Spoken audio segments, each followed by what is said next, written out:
interesting. It was good.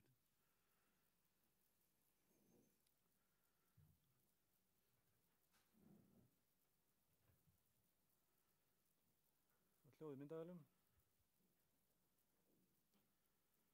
Ok. Þá er ekki eftir neina að bíða.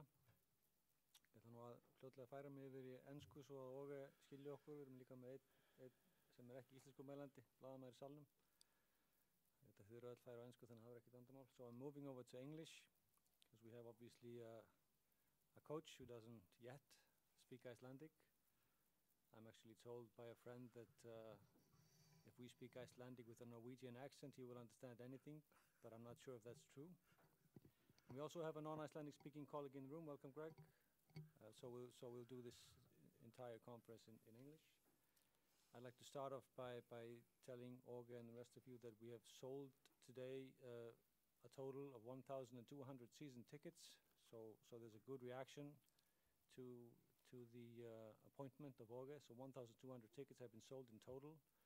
And we expect that number to rise quite significantly. I would like to start actually by giving a couple of tickets to Åge, because I know that his son made a lovely tweet the other day about his father being appointed to the job. And we'd like to cordially invite your son, with any member of the family who would like to attend all the matches. And if you need more for the family, I don't know how many kids he's got. I got more, so thank you. You are witnesses that we are inviting his son to all the matches he wants to attend. Thank you very much. Yeah. So having said that, I pass the floor to Åge. Thank you.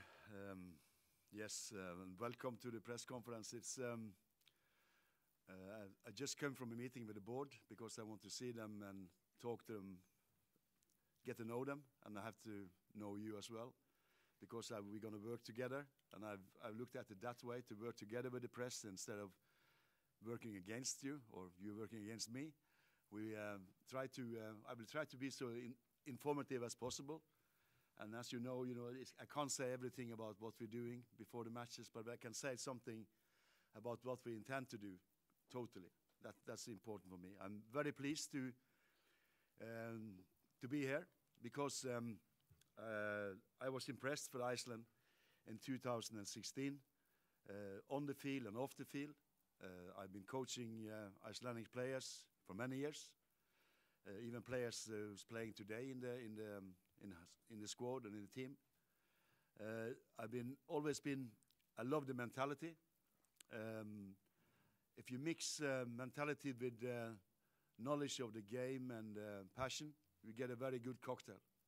And that's the same on and off the field. And it's important that we try to get as many persons as possible to our games. And it's very important that we show passion, show intentions, and have belief.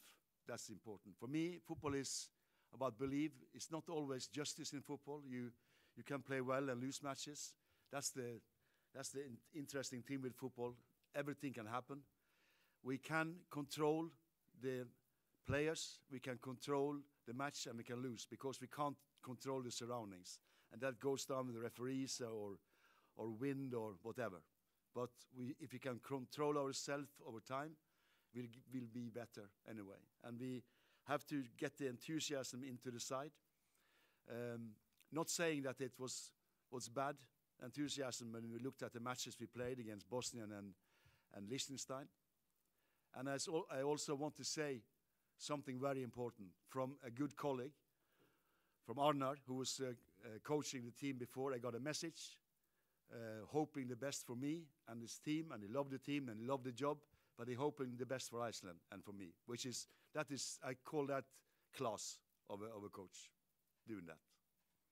And that shows if this is the mentality of Icelandic people, to back up the country, back up the team, even if you're out of the team at the moment, it's really class. And we try to implement that in the side as well, that the older, experienced player will back up the young players coming into the side, because there's a lot of potential. I wouldn't be sitting here if I didn't think we could make the Euro 2024. Because when I got the first When I got the first telephone, I went in. I have the Vice Scout back home, so I went in and looked at the games, looked at the players, more than I'd done before. I know a lot of these players from earlier on, but I don't know the younger guys, and there is a lot of potential. And being a small nation, they have a very tight relationship, which is very strong for Iceland. I know that, and people are related and very connected, and we need to use that on the pitch as well. And even off the pitch, even to the people watching the games, they are connected to the players. And we have to connect everybody as much as possible and make everybody believe. And to do that, we need your help. We need a good press, a press who is behind the team or believes in the team, and we have to show that you can believe in us. That's my job, to try to find that right solution for the first game against Slovakia, because Slovakia is the key issue for everything. That will give us hope and for the rest of the games in the qualification. Thanks, Åge. So we move into questions. Please be aware that there are roaming mics in the room, so if you have a question, please raise your hand and ask the question when you have the microphone. First question.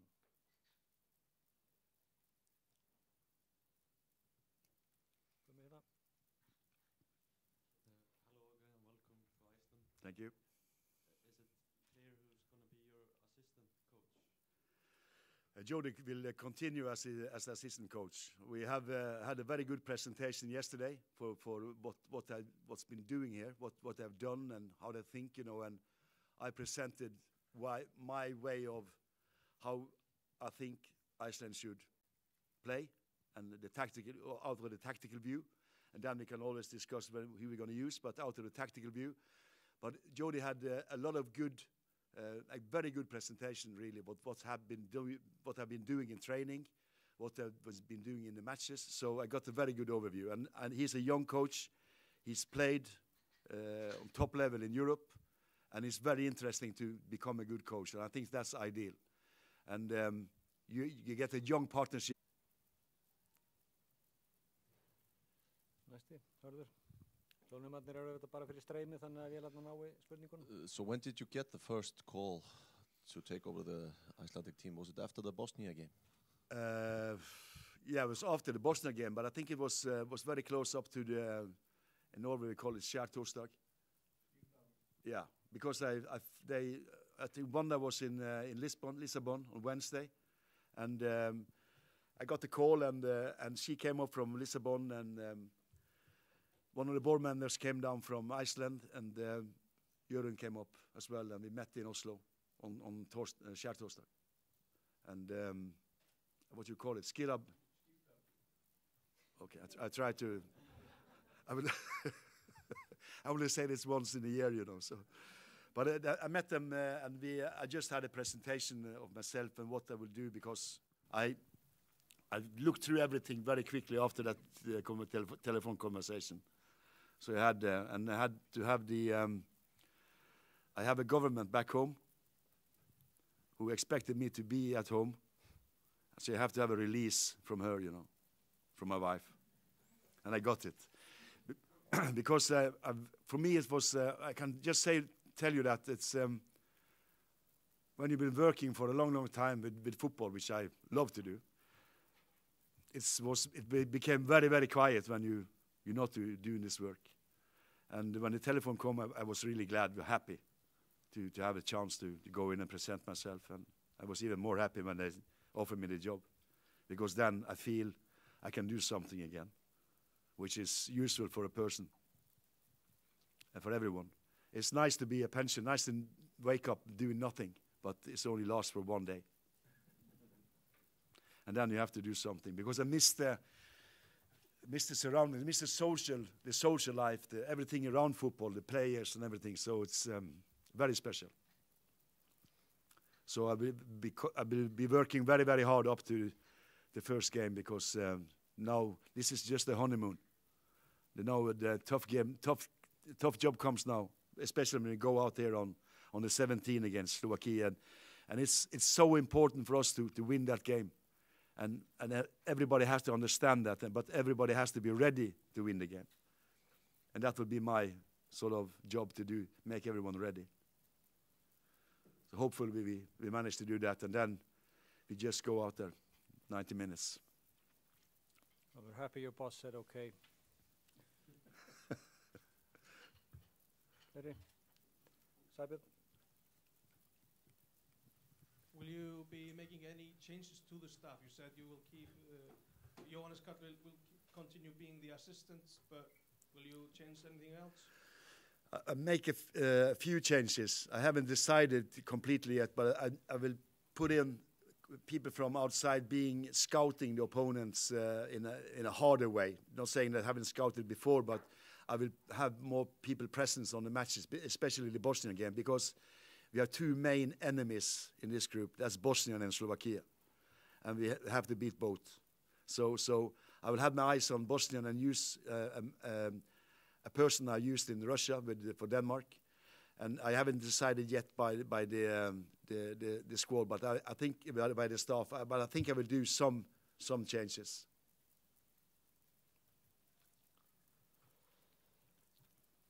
Ready? Harður? Just wondering, what makes you take the job at this time? Because over the last 2 years, the results of the team haven't been brilliant, far from what the fans were used to the years before. What makes you take it at this time? I think the mixture of the team is interesting, because you have experienced players. Has been to France in the European Championship and Russia. They know the way. I think it's important that the people know the way to get there, how to get there, and the experience of doing that compared with the younger players, because there's a lot of young, promising players coming up in Iceland, and the youngest one is maybe too young now to be used in this side. The players who's going to Malta in the under 19, but there is a lot of talent out there. And if you can mix the talent with the experience, we have a good mix. And there is nothing wrong with the effort and work rate with these players. I think the best thing to get the best out of Iceland is to organize them very, very tightly. And that's why I've been speaking to Lars as well about that. I know him well, so I spoke about him when I had a chance to say I could take the job in Iceland. And I phoned him and talked to him about Iceland and asked him what he did. And it's the same answer I have. You have to be pragmatic. You have to organize the side. You have to make sure that everybody understands their jobs. That's why I took the job. Because I have a good experience with the Icelandic players. They do what they're told. That's my experience, and it's very good. Are you familiar with the Premier Division here in Iceland? Have you watched any games over the last few days and weeks? Do you know the standard here? No. Simple as that. I watched a ladies' game yesterday on the television. That's the closest I've been. I haven't seen. We played Hafnarfjordur with Rosenborg a couple of years ago in Hafnarfjordur. And so I don't know the overall standards, but I know there is talent coming out of this island anyway. And then if you go down and look at the standard of the league, that can be discussed in every country. If you go to Croatia, who was in the World Cup final, they normally have only one good team, but they're still in the final of the World Cup. So it's when you have a lot of players abroad, I only look for Icelandic passport, really, and try to pick the best one out of that.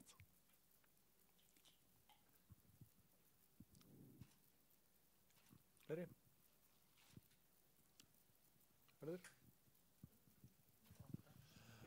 There were obviously big news in Icelandic football on Friday when Gylfi Sigurdsson and his case went to the news. Have you had any chance to get near to the situation from the FA and what his plans are? First of all, it's good for him that the case is closed. I really felt sorry for him. Because I've met him, he's a nice guy and he's a fantastic football player. But now he's been out for 2 years now, so I can't use much time on him, really.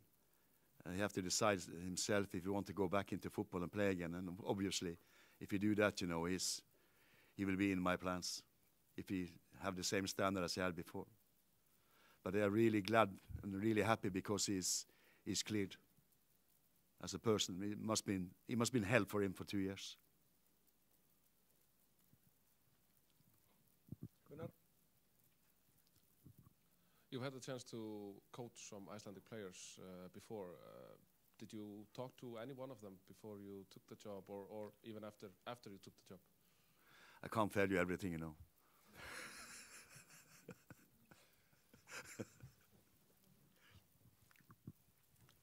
But the answer is yes.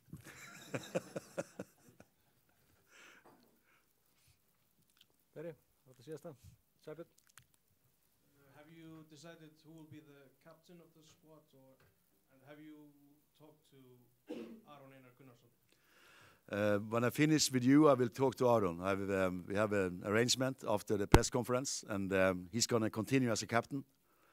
I think he's the real captain type, you know, when you look at him. And it's important that you give responsibility to the experienced players, not only to him, but I will form a group of players who will be like a captaincy for me, where I can test out all my ideas with, tactically, what we're going to do in the games, and they will probably help me to spread that out to the other players who are going to start the game. And I did that in Denmark, and it was they took the responsibility and was really happy to be even more involved with the coaches, and we can discuss it, but can we also discuss it with the main persons on the field? That would be very good for Iceland.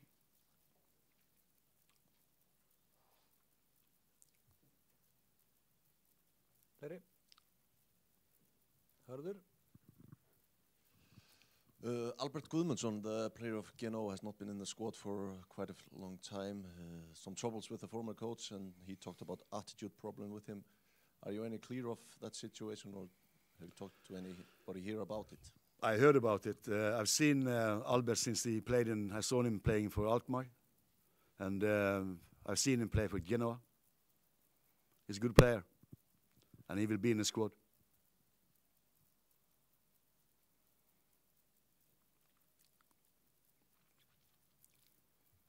Bara eftir að komast að 22 nöfnum í viðbót. Sorry. What did you say? Sorry. I got lost a bit there. I said something out loud which I was thinking. I just said now only 22 names more to find out. Yeah, it's 22 more. That's correct. Yeah. No, 21. The captain is there as well. That's also very good to know. Fleiri spurningar? Ef ekki þá bara segjum það gott. Takk fyrir og við bjóðum upp á viðtöl. Takk fyrir. Thank you.